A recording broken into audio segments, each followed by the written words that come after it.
আপনি আল্লাহর সাথে ওয়াদাবদ্ধ হয়ে গেলেন। ওয়াদাবদ্ধ যখন হয়ে গেলেন, ইমানদার হয়ে গেলেন, এখন কোরআনুল কারীমে যা আছে তা আপনাকে মানতে হবে, এটা ওয়াদা। আর যা নিষেধ করেছেন তা ছাড়তে হবে, এটা ওয়াদা। এখন যদি মানেন তাহলে ওয়াদা রক্ষা করেছেন, আর যদি না মানেন তাহলে আপনি আল্লাহর সাথে ওয়াদা ভঙ্গ করেছেন। আপনি সর্বপ্রথম আল্লাহর সাথে ওয়াদা ভঙ্গ করেছেন। যে বান্দা আল্লাহর সাথে ওয়াদা ভঙ্গ করতে পারে সেটি যে কারোর সাথে ওয়াদা ভঙ্গ করতে পারে। যে আল্লাহর প্রতি অকৃতজ্ঞ হয় সে যে কারোর প্রতি অকৃতজ্ঞ হতে পারে। এজন্য আল্লাহ পাক কোরআনুল কারীমে বারে বারে বলেছেন, ইয়া আইয়ুহাল্লাযীনা আমানু, ও আমার ঈমানদার বান্দারা, আউফু বিল উকুদ, তোমরা ওয়াদা রক্ষা করো, ওয়াদা রক্ষা করো, ওয়াদা ভঙ্গ করিও না। ওয়াদা ভঙ্গ করা কবিরা গুনাহ। বলেন কি গুনাহ? কবিরা গুনাহ। এই ওয়াদাটা আল্লাহর সাথে আছে, এই ওয়াদা রাসূলের সাথে আছে, এই ওয়াদা আপনার মা বাবার সাথে আছে, এই ওয়াদা আপনার আত্মীয় স্বজনের সাথে হতে পারে, এই ওয়াদা সমাজের সাথে হতে পারে, এই ওয়াদা দোকানদারের সাথে হতে পারে, দোকানদার মালিকের সাথে হতে পারে, মালিকের সাথে ভাড়াটিয়ার হতে পারে, গোলামের সাথে মুনিবের হতে পারে। অর্থাৎ প্রত্যেকেই আপন আপন জায়গায় ওয়াদাবদ্ধ। এই ওয়াদা রক্ষা করা এটা ঈমানদারি, ওয়াদা ভঙ্গ করা মুনাফিকি, কবিরা গুনাহ। এক একটা পয়েন্টে অনেক কথা, অনেকগুলো হাদিস। আমি কিভাবে আপনাদের সামনে বুঝাবো, কিভাবে যে শেষ করবো, এটা অনেক আলেমরা বিষয় খুঁজে পায় না, কি কথা বলবে, কতক্ষণ এখান থেকে, কতক্ষণ ওখান থেকে, কতক্ষণ ওখান থেকে বলে খিচুড়ি বানায়া, জগা খিচুড়ি বানায়া পুরো পরিবেশটাকে নষ্ট করে দেয়। আর আমরা যখন আলহামদুলিল্লাহ মাইকের সামনে বসি, এত কথা আমাদের সামনে আছে, যেহেতু ধারাবাহিকতা আছে, আমরা কথা বলার সময় পাচ্ছি না। আর 46 নাম্বার কবিরা গুনাহ হচ্ছে জ্যোতিষীর কাছে যাওয়া, গণকের কাছে যাওয়া, হাজিরা দেখা। কি দেখা? হাজিরা দেখা আছে না? গণকের কাছে যাওয়া, গণক রেখা দেখে, রেখা এখানে হাতের রেখা দিকে বলে আপনার ভবিষ্যৎবাণী করে, তুমি বড় ভাগ্যবান, তুমি এটা হবা, এটা হবা, তোমার রেখা এখান থেকে এখানে গেছে, এই রেখা এখান থেকে এখানে গিয়া তুমি সোজা জান্নাতে চলে যাবে, তুমি সোজা জাহান্নামে চলে যাবে, তোমার চাকরি ভালো হবে, তোমার ছেলে অসুস্থ হয়ে যাবে, তোমার বিবির এই অবস্থা হবে, আগামীকাল তোমার এই অবস্থা হবে। আবার দেখবেন পেপার আছে না, পেপারের কোনায় লেখা থাকে রাশিফল, আজকের রাশিফল আছে না, রাশিফল, কুম্ভ রাশি, কর্কট রাশি, মৃত্যু রাশি, তুলা রাশি, তুলা রাশির রোগ এটা হবে, মৃত্যু রাশির রোগ এটা হবে, কর্কট রাশির মানুষ এটা হবে। সবগুলো ভুয়া, এগুলো বিশ্বাস করা হারাম। এগুলো বিশ্বাস করা কি?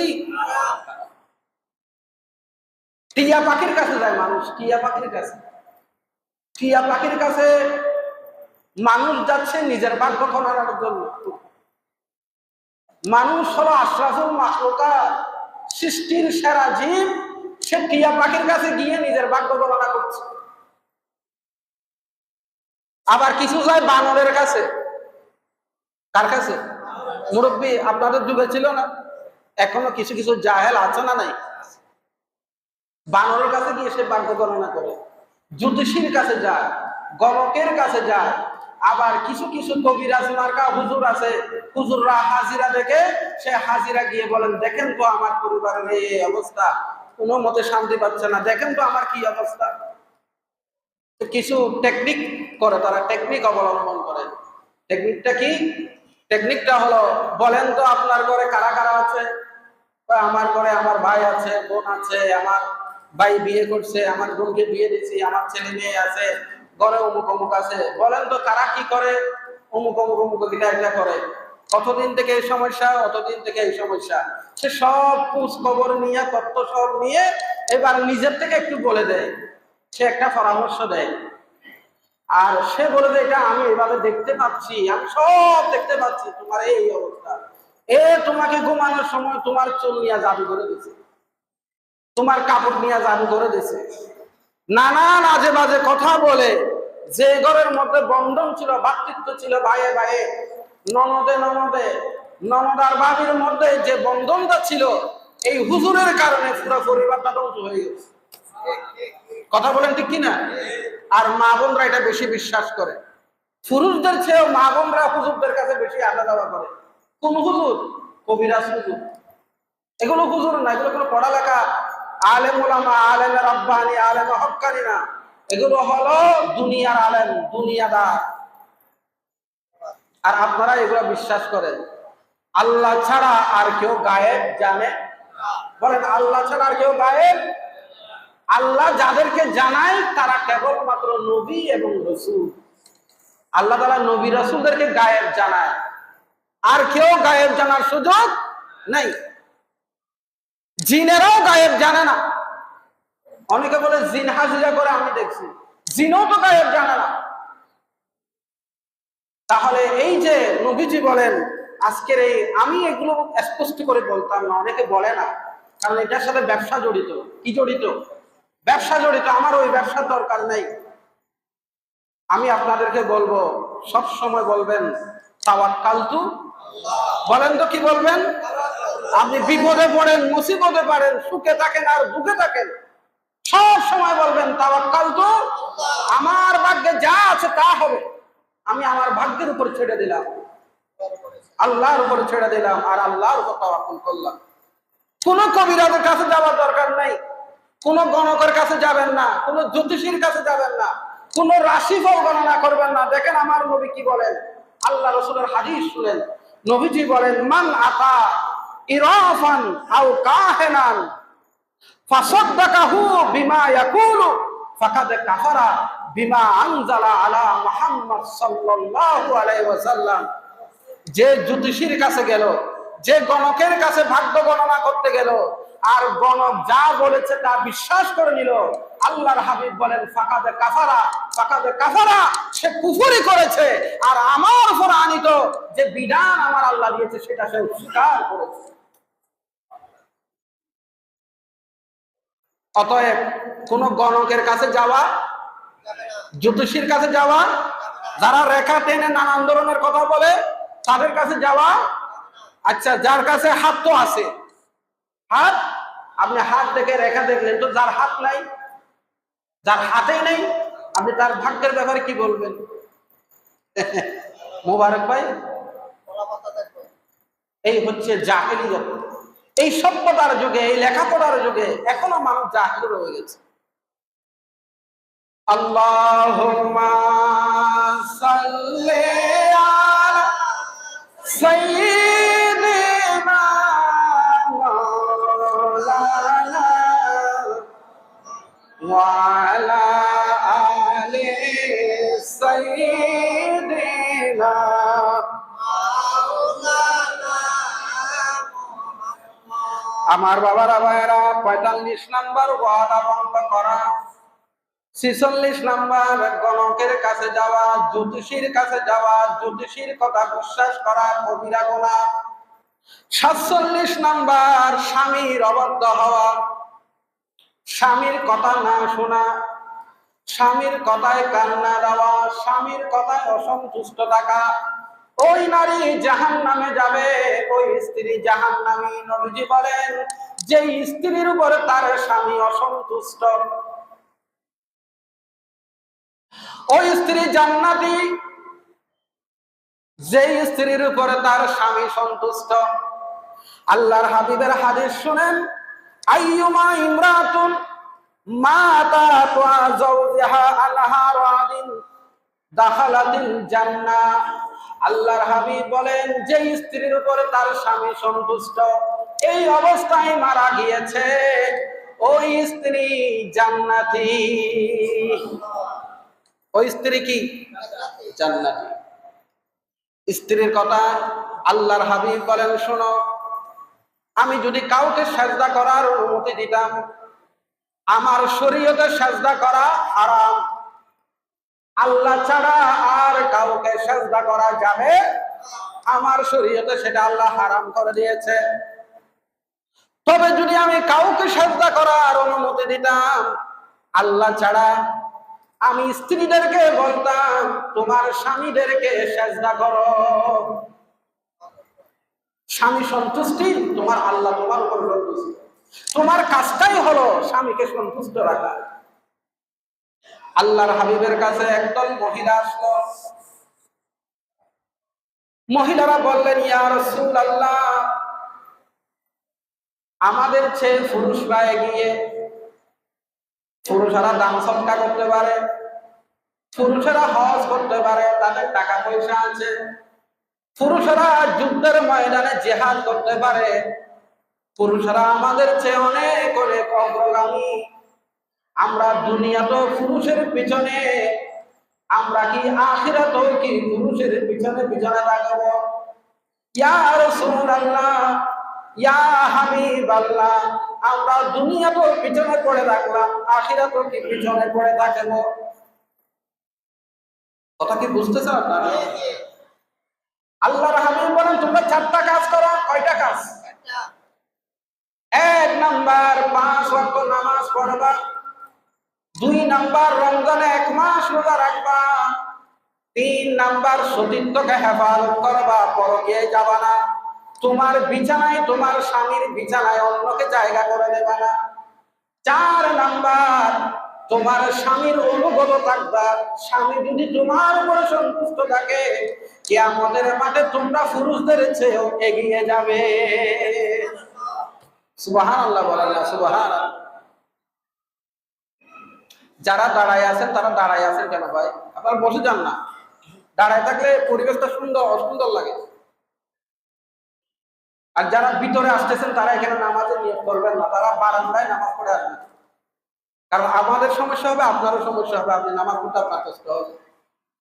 নামাজটা যেগুলো এখন পড়বো এগুলো সুন্নত, নফল নামাজ, সুন্নত নামাজ, এগুলো পড়ার সময় আমরা দেব আপনাকে।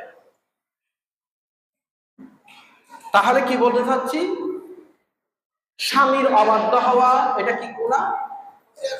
দেখে যায় যে অনেক মা বোন, অনেক নামাজ আছে, দিনদার, কোরআন তেলাওয়াতকারী, নফল রোজাদার, সব ঠিক আছে, পর্দানশীল, সব ঠিক আছে, কিন্তু স্বামী তার উপর সন্তুষ্ট না।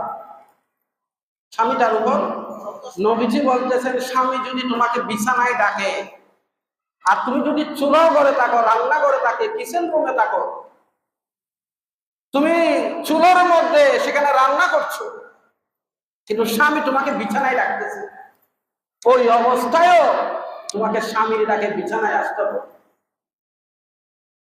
স্বামীর ডাকে বিছানায়, স্বামী চাচ্ছে তোমায় বিছানায় আসো, সে মিলিত হবে, কিন্তু তুমি স্বামীর ডাকে সাড়া দাও নাই, কিন্তু নফল রোজা রাখছো। রাসূল বলেন, নফল রোজা রাখতে হলে তোমার স্বামী তোমাকে অনুমতি দিতে হবে। স্বামী থেকে অনুমতি নিয়ে স্ত্রী নফল রোজা রাখতে পারবে, স্বামীর অনুমতি ছাড়া স্ত্রী নফল রোজা রাখতে পারবে। এমন ভাবে স্বামীর মর্যাদা বৃদ্ধি করা হয়েছে। আর স্ত্রীকে বলা হয়েছে, তোমার স্বামী যদি তোমার উপর সন্তুষ্ট থাকে, তোমার জান্নাতে যাওয়ার জন্য আর কোনো অসুবিধা নাই। এখন আমাদের মা বোনরা, অধিকাংশ মা বোনরা দেখা যায় তারা ঘরের মধ্যে কাজের বুয়া হয়ে থাকে। ঘরে কি কাজের বুয়া, একেবারে নোংরা হয়ে থাকে। স্বামী ডাকলে স্বামী ডাকে সাড়া, মাসে 2-3 বারও সাড়া দেয় না, কিন্তু যখন পার্টিতে যায়, বিয়েতে যায়, অনুষ্ঠানে যায়, তখন একেবারে রূপ সেজে গুজে রানী হয়ে একেবারে পরিপাটি হয়ে ঘর থেকে বের হয়, ক্লাবে যায়, পার্টিতে যায়। অথচ এই সৌন্দর্য কি পার্টির মানুষদের জন্য, নাকি ঘরে যিনি আছে স্বামী তার জন্য? আমার আল্লাহর হাবিব বলেন, তুমি স্বামীর জন্য সাজো, প্রতি রাত সাজো, একেবারে প্রতি রাত স্বামীর জন্য নববধূ হয়ে যাও। তুমি যত সাজবা আল্লাহ তোমাকে তত সওয়াব দান করবে। এখন স্বামীর সামনে কাজের বুয়া, বাহিরে গেলে রাজরানী। এই জন্য অধিকাংশ স্বামী এখন দেখা যায় বউয়ের কাছ থেকে আকর্ষণ হারিয়ে অনেক স্বামী এখন পরকীয়ায় আসক্ত। এটা কেবল স্বামীর দোষ না, স্ত্রীরও দোষ আছে না নাই? কোনটা রেখে কোনটা বলতাম, কতগুলো পয়েন্ট আমার সামনে। তাহলে স্ত্রী স্বামীর অবাধ্য হওয়া এটা কি? কবিরা গুনাহ। 50 নাম্বার, 49, 48 নাম্বার হলো চিত্রাঙ্কন করা, ছবি আঁকা, কুকুরের ছবি, মানুষের ছবি একে একে ওয়ালে টাঙ্গাইয়া দেওয়া, নকশা করা, অথবা এটা ভাস্কর্য করা, মূর্তি করা, প্রতিমূর্তি তৈরি করা, প্রতিকৃতি তৈরি করা, এগুলো ইসলামে হারাম, এগুলো কবিরা গুনাহ। আল্লাহ পাক ওই চিত্রকর, ওই অঙ্কন শিল্পীকে আল্লাহ পাক কিয়ামতের মাঠে ডেকে বলবেন, যেগুলো যেগুলো তুমি এঁকেছিলা, ভাস্কর্য বানিয়েছো, প্রতিকৃতি বানিয়েছো, তুমি ছবি অঙ্কন করেছো, এগুলো সবগুলো প্রাণ দাও। এগুলো কি দাও? প্রাণ দাও। কারো পক্ষে কি এগুলোর প্রাণ দেওয়া সম্ভব? গোটা সৃষ্টি জগৎ মিলে যদি চাই যে আমি একটা পিঁপড়া করব, পিঁপড়া বানাইয়া তার রূহ দেব, গোটা সৃষ্টি জগতের পক্ষে সম্ভব একটা পিঁপড়ার প্রাণ দেওয়া? ইসলাম এগুলো অঙ্কন করা হারাম, এগুলোকে হারাম ঘোষণা করেছে। অনেক গড়ে দেখা যায় ছবি টাঙ্গিয়ে রেখেছে, হ্যাঁ আছে না? গড়ে ছবি টাঙ্গানো যাবে না, গড়ে ছবি টাঙ্গানো হারাম। রাসূল পাক সাল্লাল্লাহু আলাইহি ওয়াসাল্লাম বলেছেন, লা তাদখুলুল মালায়েকাতু বাইতান ফীহি কালবু ওয়ালা সুওয়ারা। যে ঘরে ছবি টাঙ্গিয়ে রাখানো হয়েছে, যে ঘরে কোনো প্রাণীর ছবি টাঙ্গানো আছে, সেই ঘরে রহমতের ফেরেশতা প্রবেশ করে না। হুজুর নায়ক নায়িকার ছবি নাই, আমার ঘরে আমার পীর সাহেবের ছবি আছে, একজন আল্লাহর ওলির ছবি রাখছি বরকতের জন্য, রাখা যাবে না?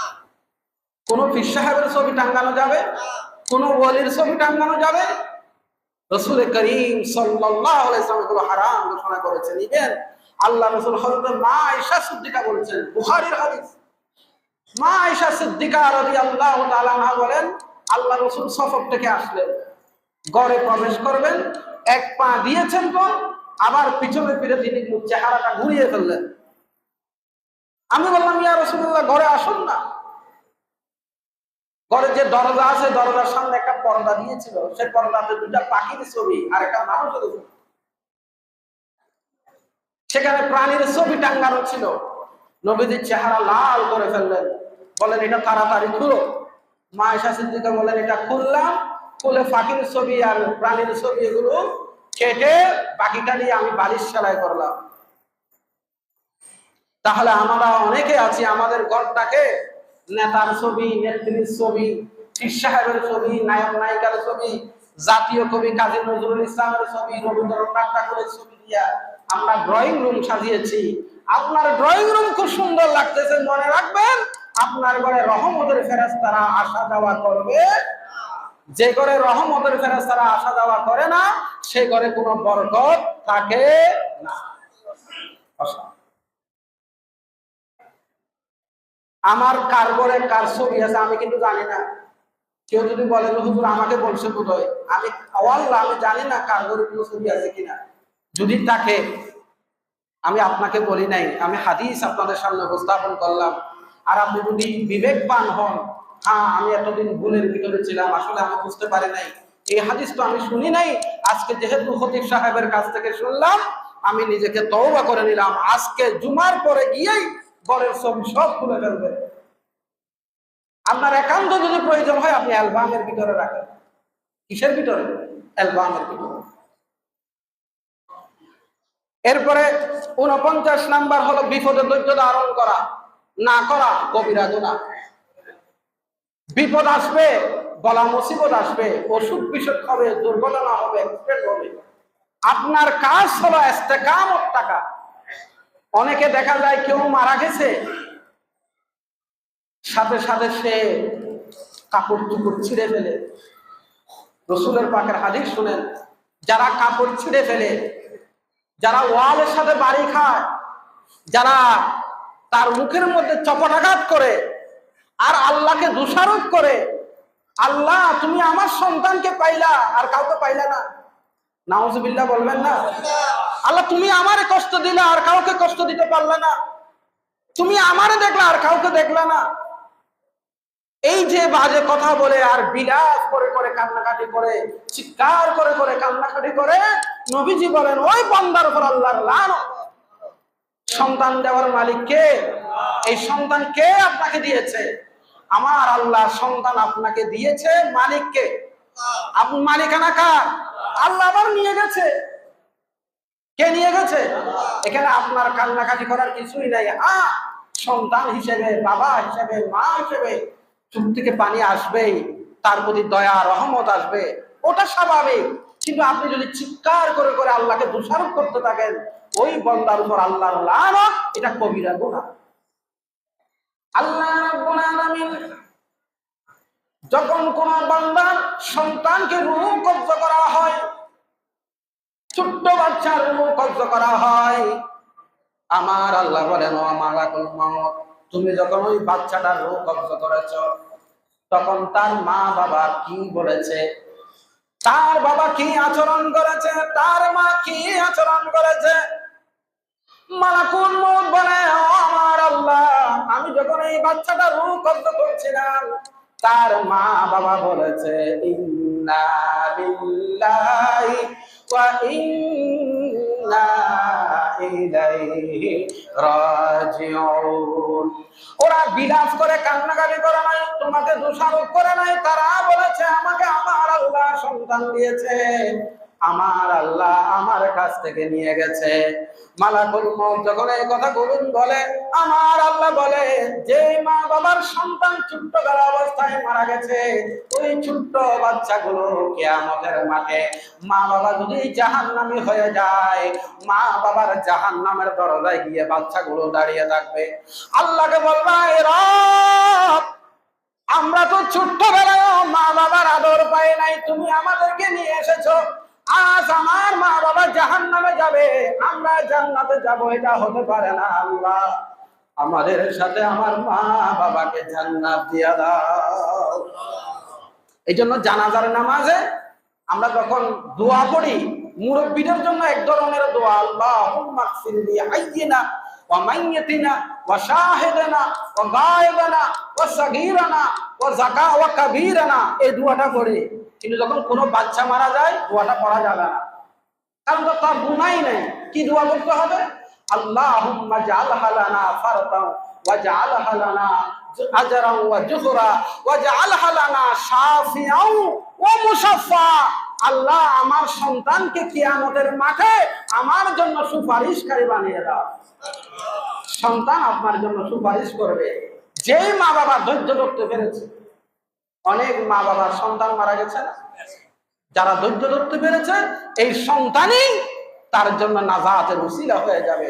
আর দুনিয়াতে যে সন্তানটা বেঁচে আছে, ওটা যদি নেককার হয় তো ভালো, আর ওয়ালাদিস সালেহ হলে তো ভালো। যদি নেককার না হয়, এই সন্তান আপনার জাহান্নামে যাওয়ার কারণ হবে। তাহলে বিপদে কি করতে হবে? ধৈর্য ধরতে হবে, সবর করতে হবে। এরপরে 50 নাম্বার কবিরা গুনাহ হচ্ছে সীমা লঙ্ঘন না করা। সীমা লঙ্ঘন করা, আল্লাহ তাআলার একটা হুদুদ আছে, সীমা রেখা আছে, বর্ডার আছে, সীমা রেখা আছে, ওই সীমা অতিক্রম করা যাবে না। আল্লাহ তাআলা যে সীমা রেখা আমাদেরকে দিয়ে দিয়েছেন, আপনি যখনই লা ইলাহা ইল্লাল্লাহ মুহাম্মাদুর রাসূলুল্লাহ এই কালেমা পড়ার সাথে সাথে আপনি হয়ে গেলেন মুসলিম। কি হয়ে গেলেন? মুমিন, ইমানদার, রাসূল পাকের উম্মত হয়ে গেলেন। উম্মত হয়ে আপনি ইসলামের বাগানের ভিতরে ঢুকে গেলেন, ইসলামের বাউন্ডারির ভিতরে ঢুকে গেলেন। যখন আর্মি, র্যাব, পুলিশ, তাদের একটা বর্ডার আছে না, রুলস আছে না, সীমা রেখা আছে না, তারা কি ওই সীমা অতিক্রম করতে পারবে? তাদের কিছু নিয়ম কানুন আছে। আপনি কলেমা পড়ার সাথে সাথে আপনি মুসলিম হয়ে গেলেন। মুসলিম হওয়ার পরে এখন আপনি আপনার ইচ্ছা অনুযায়ী চলাফেরার সুযোগ, ইসলাম যেভাবে আপনাকে বলেছে, রব যেভাবে বলেছে, রসুল যেভাবে আপনাকে নির্দেশ দিয়েছে, ঠিক সেভাবে আপনাকে চলতে হবে। ওটার ব্যতিক্রম করাই আপনি সীমা লঙ্ঘন করেছেন। আর এই সীমা লঙ্ঘন করাটা কি? বলেন কি গুনাহ? কবিরা গুনাহ। 51 নাম্বার হলো কবিরা গুনাহ হলো দুর্বল যারা, অসহায় যারা, মজলুম যারা, আপনার ঘরে যারা কাজ করে, ফ্যাক্টরিতে যারা কাজ করে, দোকানে যারা কাজ করে, যারা আপনার নিয়ন্ত্রণাধীন, আওতাধীন, তাদের উপর জুলুম করা এটা হচ্ছে কবিরা গুনাহ। এটা কি? আল্লাহর হাবিব প্রিয় নবী হুজুর মুহাম্মদুর রাসূলুল্লাহ সাল্লাল্লাহু আলাইহি ওয়াসাল্লাম যেই দিন ইন্তেকাল করতেছেন, ইন্তেকালের সময় আমার নবীর জবানে দুইটা কথা ছিল। বলেন কয়টা? সবাই বলেন কয়টা?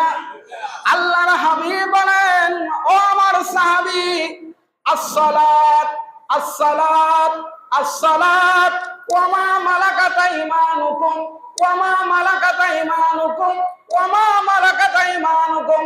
তোমরা নামাজ ছেড়ে দিও না, নামাজের প্রতি যত্নশীল থাকবা। আর তোমার ঘরে যারা কাজ করে, তোমার ফ্যাক্টরিতে যারা কাজ করে, দোকানে যারা কাজ করে, তোমার যারা গোলাম, তোমরা যারা তোমাদের ঘরে যারা অবস্থান করে, তোমার নিয়ন্ত্রণাধীন যারা, তাদের প্রতি তুমি জুলুম করবা না, তাদের প্রতি তুমি সদয় হবা, তাদের উপর রহম করবা, তাদেরকে দয়া করবা। সুবহানাল্লাহ। ঘরে যেমন আছে তেমন স্ত্রীও আপনার আওতাধীন, স্ত্রীও আপনার আওতাধীন। স্ত্রীর উপর জুলুম করা যাবে না। স্বামীর অবাধ্য হওয়া যেমন কবিরা গুনাহ, স্বামীরাও স্ত্রীকে কষ্ট দেওয়া কবিরা গুনাহ। ওই স্ত্রী ছিল আরেকজনের মেয়ে, 18 বছর লালন পালন করে আপনার হাতে তুলে দিয়েছেন, লেখাপড়া করিয়ে আদব কায়দা শিক্ষা দিয়ে আপনার হাতে তুলে দিয়েছেন। আপনি যেরকম সেরকম ব্যবহার করতে পারবেন না। আমার আল্লাহ বলেন, ওয়াশিরুহুন্না বিল মারুফ ওয়াশিরুহুন্না বিল মারুফ। তোমরা তোমাদের স্ত্রীদের সাথে সুন্দর ব্যবহার করবা, ভালোবাসবা, মহব্বত করবা। তার জন্য তোমার কলিজা ভরা ভালোবাসা সব উজাড় করে দিবা।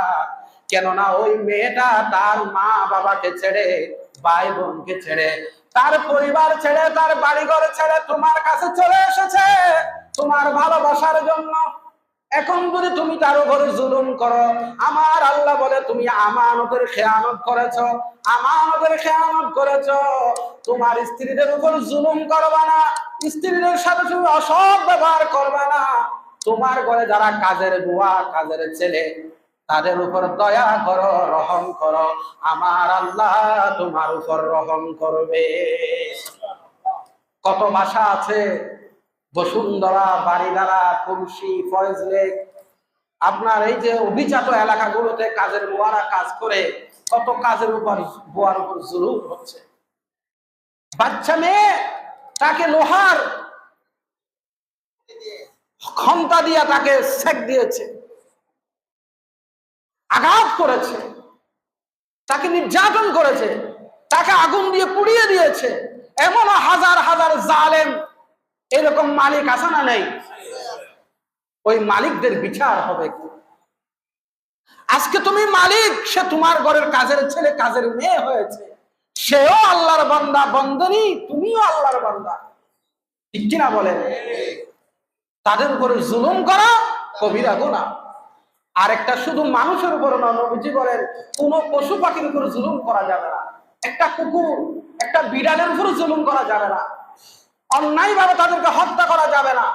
শুধু তাকে হত্যা করা যাবে যেটা তোমাকে আক্রমণ করবে, যেটা তোমার ক্ষতি করতে পারে, শুধু তাকে করা যাবে। তাও তাকে এক আঘাতে মারতে হবে, তাকে কষ্ট দিয়ে মারা যাবে না। গরু জবে করার সময় নবীজি বলেন তোমার যেটা ছুরি আছে, তরবারি আছে, ওটাকে ভালো করে ধারালো করো, যেন গরু জবে করার সময় গরুটা কষ্ট না পায়। সুবহানাল্লাহ বলবেন না? রাসূল পাক সাল্লাল্লাহু আলাইহি ওয়াসাল্লামের দরবারে একটা উট এসেছে। উট কি এসেছে? উট এসে রাসূলের পাকে সাজদা করতেছে। সুবহানাল্লাহ বলেন না? উট উটের মতো করে আল্লাহ রাসূলের কদম মোবারকে সাজদা করছে। সাজদা করে তিনি তার ভাষায় একটা কথা বলতেছে। উট আল্লাহ রাসূলের সাথে কথা বলতেছে। উটের ভাষা রাসূল বুঝে কিনা? কথা বলে না, বুঝে কিনা? হযরত সুলাইমান আলাইহিস সালাম পিড্ডার ভাষা বুঝতেন, পিড্ডার ভাষা। এক পিড্ডা আরেক পিড্ডার সাথে কি কথা বলে সেটা সুলাইমান আলাইহিস সালাম বুঝতে পারতেন। হযরত দাউদ আলাইহিস সালাম মাছের ভাষা বুঝতেন। আর রাহমাতুল লিল আলামিন, ইমামুল মুরসালিন, তিনি তো শুধু মানুষের নবী না, গোটা সৃষ্টি জগতের নবী। তিনি সবার জন্য নবী হয়ে এসেছেন। তা আমার রাসূল কি উটের ভাষা বুঝে না? উট নবীর সাথে অনেকক্ষণ কথাবার্তা বলার পরে উট যাওয়ার সময় একটা সিজদা করে যাচ্ছে। সাহাবাই কেরাম বললেন, হুজুর আপনাকে উট সেজদা করেছে, একটু আমরাও আপনাকে একটু সেজদা করি না? উট যদি আপনাকে সেজদা করতে পারে, আমরা কেন আপনাকে করব না? আমরা তো উটের চেয়েও বেশি হকদার। তখন রসুল বলেন, উট সেজদা করেছে এটা শরীয়তের বাইরে, উটের জন্য শরীয়ত নাই, কিন্তু তোমাদের জন্য শরীয়ত আছে। আমার শরীয়তে সেজদা করা কি জায়েজ নাই, হারাম।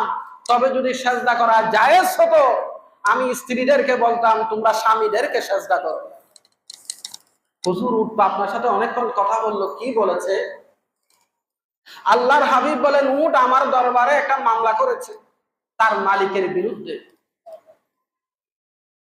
মালিককে ডাকা আনা হলো, বললেন তুমি কি উটের মালিক? কয় হ্যাঁ আমি উটের মালিক।